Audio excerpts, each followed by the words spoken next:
Today we're going to talk about dummy cords. What is dummy cords? How do you use them? Why would you want to use them? So essentially a dummy cord is just a way of tethering gear down.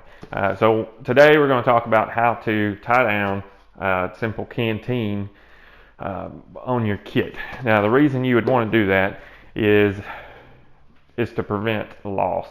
So one thing with the Army, they issue you all this cool gear and equipment to use, but it's kind of like renting it, except you don't have to pay to rent it. But if you lose a piece of it, then all of a sudden now you're responsible for the cost of that. So they'll just take it right out of your paycheck. So in order to prevent that, we dummy cord our more expensive or any kind of mission critical gear and equipment. Canteens are only $7 or $8, but if you're out in the woods, you're an infantryman or whatever the case is, and you lose your water source, now all of a sudden that's mission critical. So that's what we're going to be talking about today. And to start out with, what we normally use is just a 550 cord. It's just your normal paracord. You can see here that you can get it from Supply. Usually has it. You can also order this all over the internet. Amazon is usually the place that I go to if I can't get it at work through Supply. And one thing you want to do first with your paracord is you want to gut it. And basically gutting it just means you're going to remove the white strands of nylon that are inside the paracord. You can see it there. And what this does is it allows this sheath, the green sheath you see here, to lay down a little more flat, and it also makes it a little more pliable. So to gut it, you just take your piece of 550 cord and grab a hold of the strands, and you just pull them out. As you can see, and it'll kind of bunch up on you, but you just work it out until it's all the way gutted. So now you got left just your sheath here, and then of course all these white strands I usually just throw away. So now that you've got it gutted, another thing I like to do is to fuse the ends. That just keeps it from unraveling. You can see here how it's already unraveled a little bit, and you can just use a lighter. I just happen to have this little small torch here, and so just fuse it together a little bit on both ends.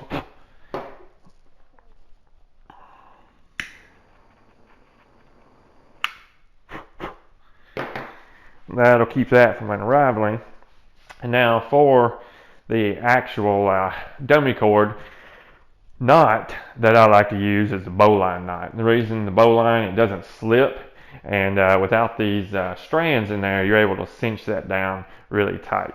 So I'm just going to show you how I go about doing that. So you make your loop,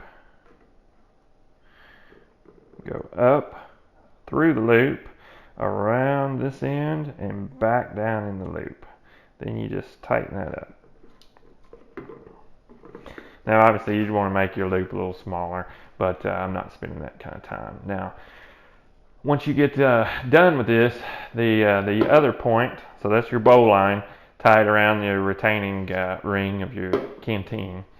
Then you've got your other end. You would tie this off onto your flick or to your belt loop, whatever the case is. I always tie it to the flick. That way if I take my flick off, then I can also, don't have to separately untie the canteen.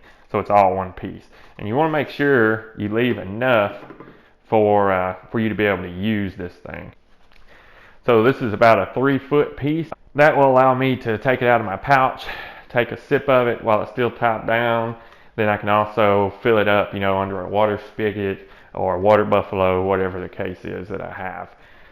And for the excess of it, I just take this and just wrap it around the neck of it here. So this point, again, will be tied off to my kit, usually just one of the MOLLE loops next to my canteen pouch. And then you can see the excess is wrapped around the neck. And then of course, whenever you want to take a sip, you just take it out. You get used to making that motion as you unwind it. Then you can take your lid off, whatever the case is, and drink. So other things that you can use to dummy record would be GPS, NVGs, optics on your rifle, binoculars, your pro mask or gas mask. Pretty much anything that's of value or that you think is mission critical that you don't want to lose, that you need in order to accomplish your mission. Anyway, that's it for today. So if you like this video, please hit the like button, and I'll see you next time.